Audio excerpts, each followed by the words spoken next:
Capital Record, where we defend free enterprise and capital markets because we believe in the dignity of the human person.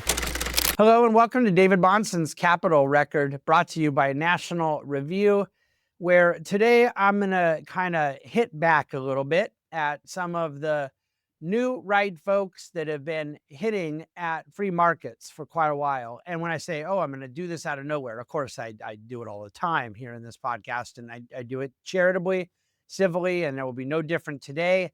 But I do want to unpack something about where so-called National Conservatism, the NatCon movement, where they have talked about markets, where they have talked about what a free enterprise system does or doesn't mean to their kind of new worldview that has been promoted over the last several years, and where I think it sits now in light of the way things are actually unfolding in a Trump 2.0 administration.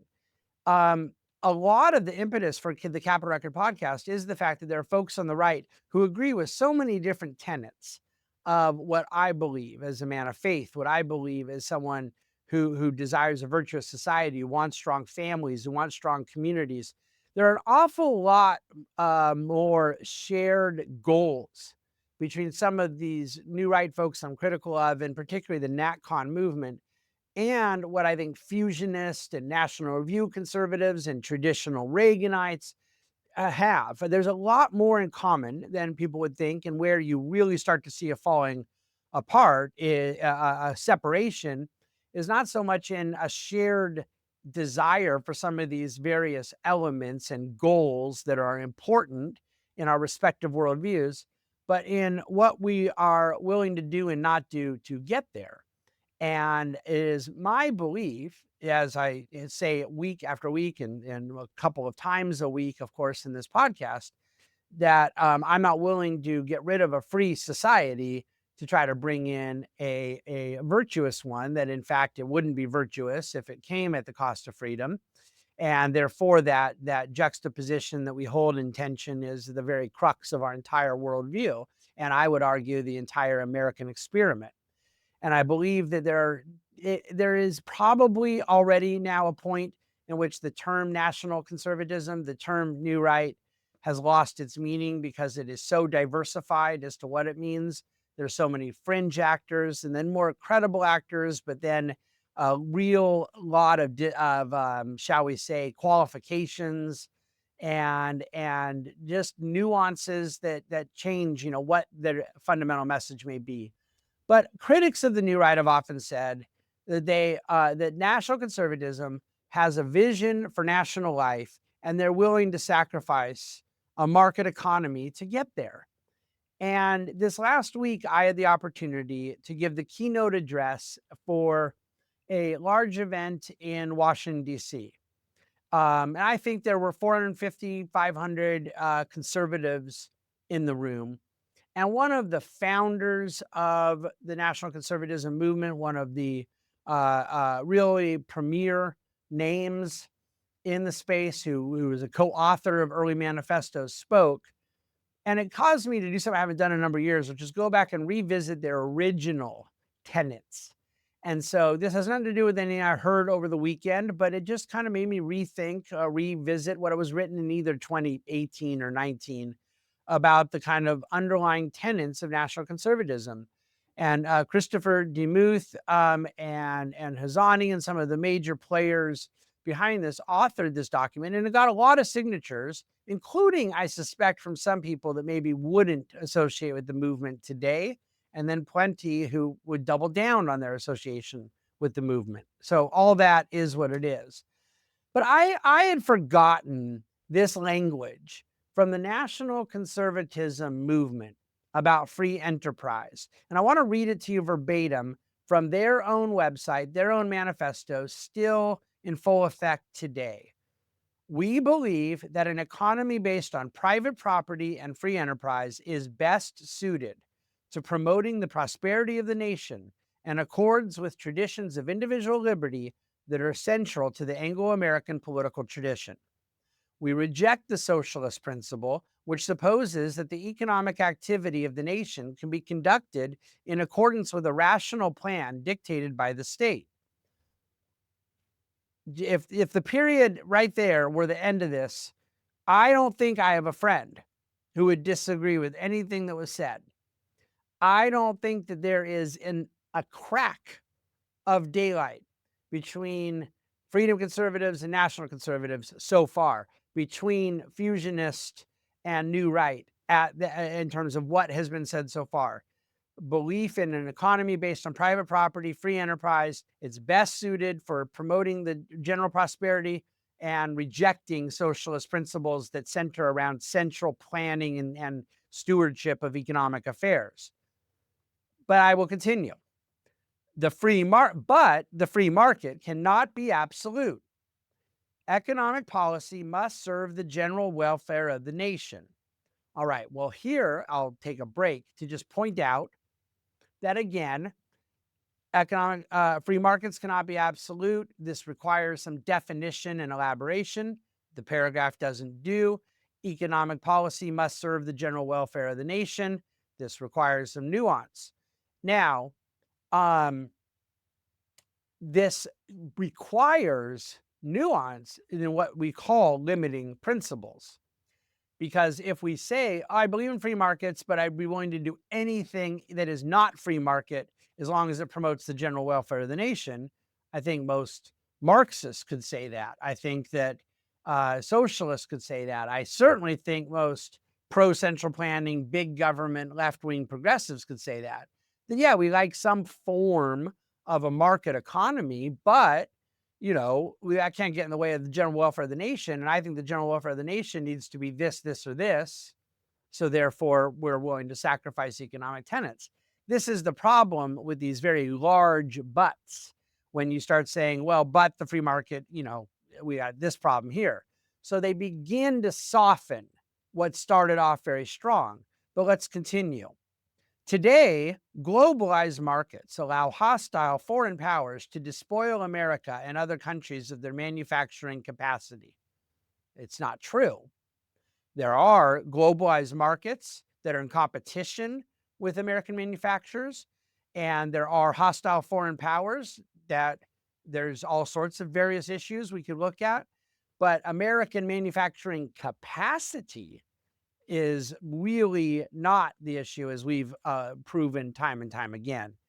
Weakening them, and I believe that is a reference to weakening America and these other countries, economically dividing them internally. At the same time, transnational corporations show little loyalty to any nation damage public life by censoring political speech, flooding the country with dangerous and addictive substances and pornography, and promoting obsessive, destructive personal habits.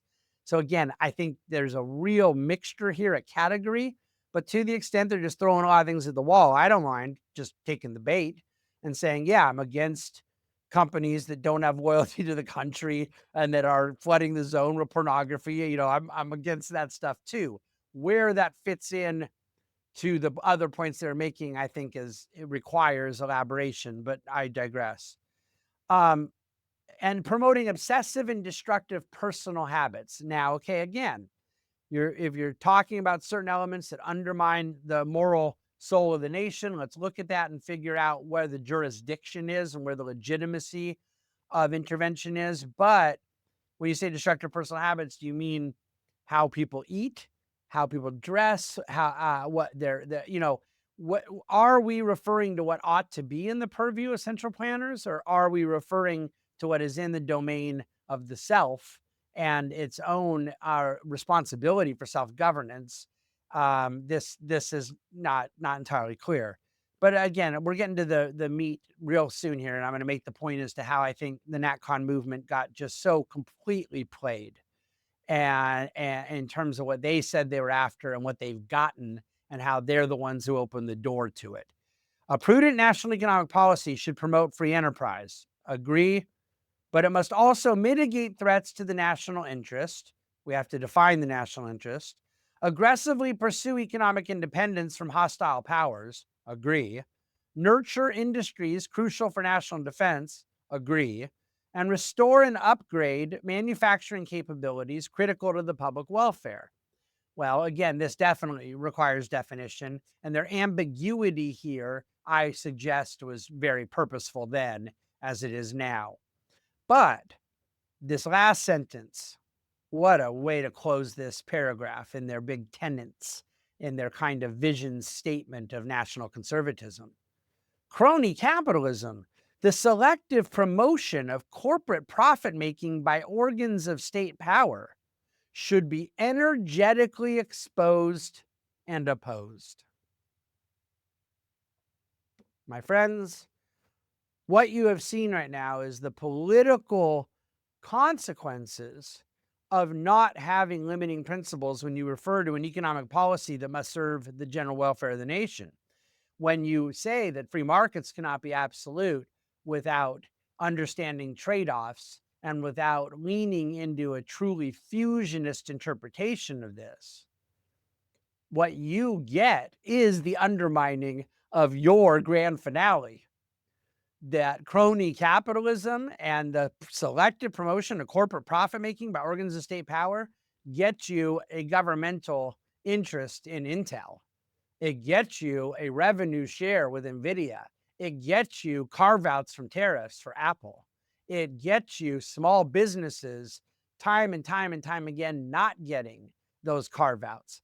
It basically gets you exactly what we've got, which is crony capitalism and the selective promotion of corporate profit making by organs of state power not being energetically exposed and opposed by the NatCon movement, because the NatCon movement helped give birth to it, because it's the inevitable consequence of believing the solution to things that we don't like in a free society is greater state power, then giving that state power to those who you assume are not going to use it in some sort of crony accord with corporate power. The corporate power becomes problematic because of its bedding with state power. And I'm going to be talking about this in 2 more days in our next Capital Record about my concerns in the AI space, which are not Luddite and are not concerned about technological growth and progress, but rather whether or not we're seeing this play out with some very big tech companies that are in a very cozy and friendly relationship with the administration and maybe using a regulatory arbitrage to their own benefit. And again, I don't see it being energetically exposed and opposed by the NatCons of the new right. So there is a concern here. And what they started off saying they want to do, advocate an economy based on private property, free enterprise, promoting prosperity nation, I stand by. What they conclude saying they want to do, which is expose and oppose crony capitalism and the promotion of corporate profit makings by organ of state power, sovereign wealth fund, equity ownership, using violating a duly signed act of Congress to go then put some of your political allies in a position of power, going after some of your enemies, and using the regulatory power of the state, whether it's the Federal Communications Commission or the Federal Trade Commission, in context of political enemies. These are the things that sounds to me like NatCon was worried about 5-7 years ago. These are the things that traditional conservatives have been worried about forever, that we recognize in a fusionist concept how we can work through this in the most optimal, though still constrained way. And yet I would argue that the lack of limiting principles as to where we're willing to defend a market economy, where we're not, is what has led to this inevitability and very undesirable outcome of, while supposedly trying to support greater U.S. manufacturing, greater U.S. national security, a greater U.S. cultural milieu, and yet what we've really done is embolden cronyism at the hands of greater organs of state power. Sometimes you end up sleeping in the bed you made. Thank you for listening to David Bonson's Capital Record, a special AI edition coming in 2 days.